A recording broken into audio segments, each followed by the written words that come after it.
Welcome back to technique पंडित। मैं सत्यम और ये हमारा थर्ड लेक्चर। इससे पहले हमारा 2 लेक्चर हो चुका है। अगर आपने नहीं देखा है तो आप हमारे प्लेलिस्ट को चेक कर सकते हैं। तो चलिए आज हम बात करते हैं किसकी, हाइड्रोलिक और फ्लूइड मैकेनिक्स की, जैसा हम स्टडी कर रहे थे।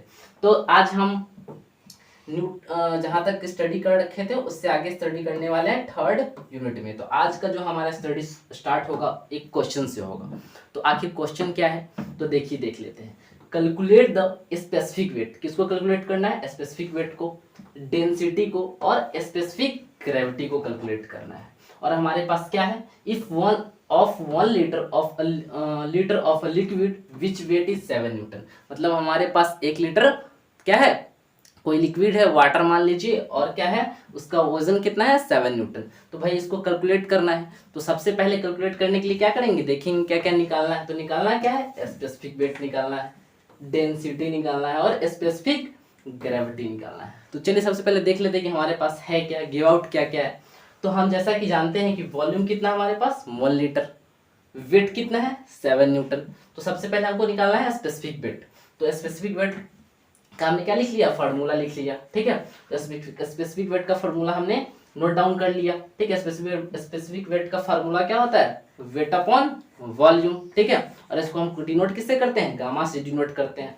तो चलिए फटाफट इसको देख लेते हैं। तो वेट हमारे पास कितना है 7 न्यूटन, अपॉन मतलब बटा और वॉल्यूम दिया हुआ है हमारे पास। तो चलिए 7 न्यूटन को हमने फटाफट क्या कर लिया, कैलकुलेट कर लिया। तो 7 न्यूटन, ठीक है, इनटू कितना 10⁻³ आई मीन कितना 1000। ठीक है, कोई दिक्कत नहीं। चलिए उसके नीचे कितना है मेरे पास 1000, 1000 है। ठीक है, तो चलिए नीचे वाला 1000 से ऊपर वाला 1000 मेरा कट गया, तो कितना मेरे पास बचा 7। तो हमने यहाँ 7 न्यूटन मीटर क्यूब हमने क्या कर दिया, आंसर फाइंड आउट कर लिया। तो हमारा स्पेसिफिक वेट कैलकुलेट हो गया पहला वाला।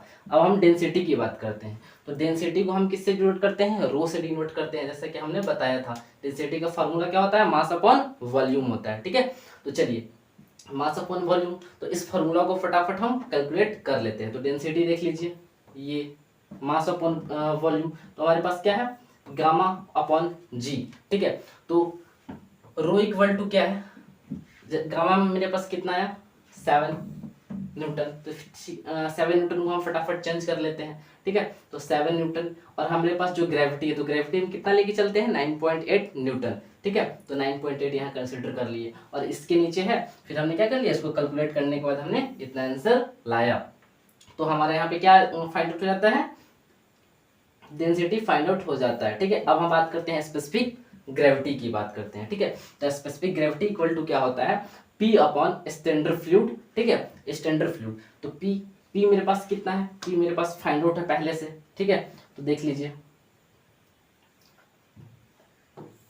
ये देखिए मेरे पास यहाँ फार्मूला नोट डाउन है। तो क्या हमने क्या किया, P हम मेरे पास कितना है, तो ये P एक्चुअली में नहीं है, रो है। ठीक है, तो rho upon rho standard fluid. ठीक है, तो रो हमारे पास कितना आया 713। ठीक है, तो 713 अपॉन कितना स्टैंडर्ड फ्लूइड, और स्टैंडर्ड फ्लूइड हम कितना लेते हैं 1000 लेते हैं, जैसे हमने प्रीवियस क्लास में बताया, आप जाके देख सकते हैं लेक्चर्स को। ठीक है, तो चलिए हमारे पास रो है, तो रो कितना है 713, तो 713 हमने लिया, और स्टैंडर्ड फ्लूइड कितना लिया 1000 लिया, और दोनों को कैलकुलेट करने के बाद हमारा आंसर कितना आ गया, इतना आ गया। ठीक है, चलिए तो यहाँ पे हमारा जो है ये क्वेश्चंस क्या होता है, कंप्लीट होता है। इस क्वेश्चंस को आप देख सकते हैं अच्छे से। ठीक है, तो यहाँ पे हमारा जो ये क्वेश्चंस है फुल्ली कंप्लीट होता है। ठीक है, कौन कौन, स्पेसिफिक वेट, ठीक है, स्पेसिफिक वेट, डेंसिटी और स्पेसिफिक ग्रेविटी हमने कैलकुलेट कर लिया। ठीक है, तो यहाँ पे हमारा आंसर कंप्लीट होता है। अब हम देखते हैं नेक्स्ट। ठीक है, अब नेक्स्ट क्या है हमारा, विस्कोसिटी। ठीक है, तो विस्कोसिटी भाई होता क्या है, चलिए देख लेते हैं। सबसे पहले समझते हैं कि विस्कोसिटी क्या होता है। ठीक है, विस्कोसिटी वो पदार्थ होता है जो कि फ्रिक्शन को कम करने के लिए यूज होता है। तो कहाँ पे कम करने के लिए यूज होता है, जैसे कि मान लीजिए कभी कभी क्या होता है, पंखा वगैरह चलता होता है। ठीक है, तो आवाज करने लगता है या घिरसन आने लगता है। ठीक है, तो उसमें हम जो एक लिक्विड का यूज करते हैं जो कि फ्रिक्शन को क्या कर देता है, कम कर देता है। ठीक है, फ्रिक्शन को क्या कर देता है, कम कर देता है, उसी को हम बोलते हैं विस्कोसिटी। वैसे ही यहाँ पर डिफिनेशन लिखा हुआ देख सकते हैं, it is the property of the fluid. ठीक है, ये किसका, फ्लूइड का क्या है, प्रॉपर्टीज है, गुण है। क्या क्या गुण है भाई देख लेते हैं। बाय विच इट अपोज, ठीक है, अपोज रिलेटिव मोशंस। जब हमारा कोई वस्तु क्या है, मोशन कर रहा है, ठीक है। तो क्या करता है, उसको अपोज करता है बिटवीन कहाँ, two adjacent layer. Two adjacent layer मान लीजिए कि एक दो वस्तु है, उस पर क्या कर रहा है, एक वस्तु रोटेट कर रहा है। आई मीन जैसे एक पंखा देख लीजिए, पंखा लगा हुआ है सेलिंग में और नीचे से रोटेट कर रहा है, ठीक है। तो एक क्या क्या है कि एक बॉल पे पंखा क्या रहा है, मेरा रोटेट कर रहा है। तो वो जो पंखा रोटेट कर रहा है जिस बॉल पे, तो क्या फ्रिक्शन आएगा। तो उस फ्रिक्शन को मिनिमाइज करने के लिए, कम करने के लिए जिस लिक्विड का यूज करते हैं उसको हम बोलते हैं विस्कोसिटी। जैसे कि आप देख रहे हैं, layer of the fluid is known as a viscosity, ठीक है। तो इसको हम क्या बोलते हैं, विस्कोसिटी बोलते हैं। सिंपल भाषा में समझना है कि फ्रिक्शन को कम करने के लिए जिस फ्लूइड का यूज करते हैं उसको हम विस्कोसिटी कहते हैं। चलिए अब देखते हैं भाई विस्कोसिटी होता है कितने प्रकार का है, ठीक है। तो ये मोस्टली कितना होता है, 2 प्रकार का होता है, ठीक है। ये मोस्टली 2 प्रकार का होता है। कौन कौन सा होता है, तो डायनेमिक विस्कोसिटी और काइनेटिक विस्कोसिटी। तो डायनेमिक विस्कोसिटी और काइनेटिक विस्कोसिटी होता क्या है, इसको हम नेक्स्ट, ठीक है, पीपीटी में समझते हैं। चलिए आगे देखते हैं। तो डायनेमिक विस्कोसिटी, डायनेमिक का मतलब क्या होता है, डायनेमिक का मतलब होता है मोशन, और विस्कोसिटी का हमने अभी मतलब बताया, एक पदार्थ जो कि क्या करता है, रेसिस्टेंस को कम करता है, ठीक है। तो अब क्या कि यहाँ डायनेमिक का मतलब कि मोशन के दौरान जो कम करता है उसको हम डायनेमिक विस्कोसिटी बोलते हैं। चलिए आगे देखते हैं।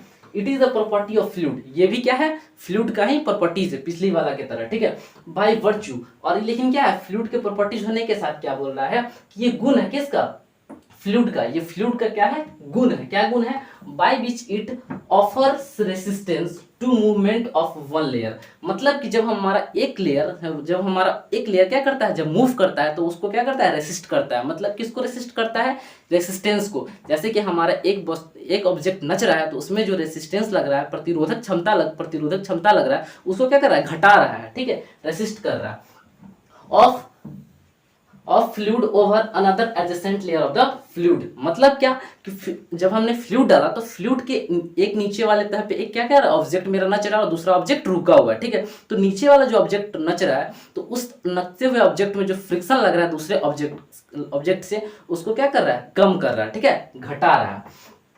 इट इज अ प्राइमरी, ठीक है, it is a primary due to ships and molecules movement, ठीक है। ये कैसा होता है कि एक जैसा क्या होता है, मोलिक्यूल्स होता है। कहने का मतलब इसमें जो हम फ्लूइड डालते हैं वो एक जैसा फ्लूइड होता है, एक जैसा क्या होता है, एक एक मॉलिक्यूल सेम होता है, ठीक है, कोई डिफर नहीं होता। इसलिए बोल रहा है कि एक जैसा कंबाइंड मॉलिक्यूल जो होता है वो क्या होता है, प्राइमरीली कहाँ यूज होता है, तो एक मॉलिक्यूल्स का संगठन होता है, समूह होता है, जो कि जब हम क्या करते हैं, जब कोई मेरा ऑब्जेक्ट मूवमेंट करता है तो एक्सचेंज बिटवीन फ्लूइड लेयर क्या करता है, जब मेरा कोई ऑब्जेक्ट मूव करता है तो जब हम उसमें अपना जो क्या है लिक्विड को डालते हैं तो क्या हो जाता है, मतलब बदल जाता है। वो जो हमारा लिक्विड है किस में बदल जाता है, एक्सचेंज बिटवीन फ्लूइड, किस में बदल जाता है, फ्लूइड में। क्योंकि अभी मेरे पास जो है जेली अवस्था में, जो मेरे पास फ्लूइड है वो जेली अवस्था में है, और जब हमने डाला तो किस में चेंज हो गया, फ्लूइड में बदल गया। फ्लूइड मतलब बहने लगा, ठीक है।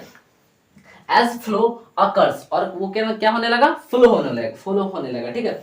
This effects appear as the shearing stress, और उसके बाद जो शेयरिंग स्ट्रेस डेवलप हुआ, ठीक है, मिनिमाइज, उसके बाद जो शेयर स्ट्रेस डेवलप हुआ उसको क्या कर दिया, घटा दिया। तो भाई शेयर स्ट्रेस क्या हुआ, between the moving layer of the object, मतलब कि जो मेरा 2 लेयर ऑब्जेक्ट मूव कर रहा है उसके बीच जो शेयर स्ट्रेस हुआ उत्पन्न, उसको घटा दिया। शेयर स्ट्रेस उसको बोलते हैं जब हम किसी ऑब्जेक्ट पे क्या लगाते हैं, फोर्स लगाते हैं, और जो ऑब्जेक्ट क्या करती है, जितना वो फोर्स को जब रेसिस्ट करती है क्या, मूव करने से, उसी को हम बोलते हैं शेयर स्ट्रेस। सिंपल भाषा में कहा जाए शेयर स्ट्रेस को, तो मान लीजिए कि जब मेज पे एक कागज रखा हुआ और आप उसके ऊपर से हाथ से क्या करते हैं, प्रेस करते हैं, और उस कागज को कोई खींचता है तो कागज खींचने में जितना फोर्स लगेगा उसी को हम, वो फोर्स इक्वल टू होगा किसके, शेयर स्ट्रेस के, ठीक है। तो इसको हम शेयर स्ट्रेस बोलते हैं। तो उसको क्या करती है, मिनिमाइज करती है, किसको, शेयर स्ट्रेस को मिनिमाइज करती है जितना हमने फोर्स लगाया।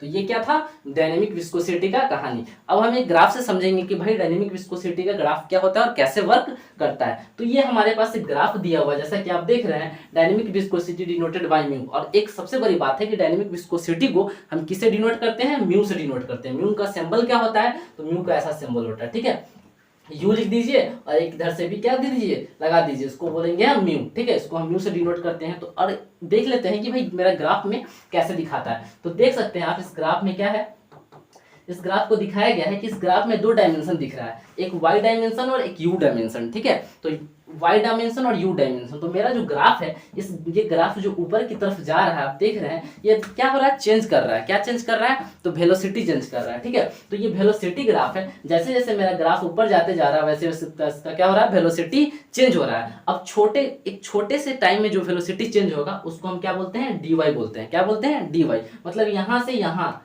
इस पॉइंट से, ठीक है, इस पॉइंट से और इस पॉइंट तक, ठीक है, गया। इस छोटे से चेंज को हम क्या करते हैं, dy से डिनोट करते हैं, ठीक है। और एक छोटे से वेलोसिटी प्रोफाइल को हम du से डिनोट करते हैं, ठीक है। मान लीजिए कि ये हल्का सा ये इस शिफ्टेशन हुआ, तो इसको, ये जो शिफ्टेशन है इसको हम du से डिनोट करते हैं, ठीक है, इस ग्राफ में।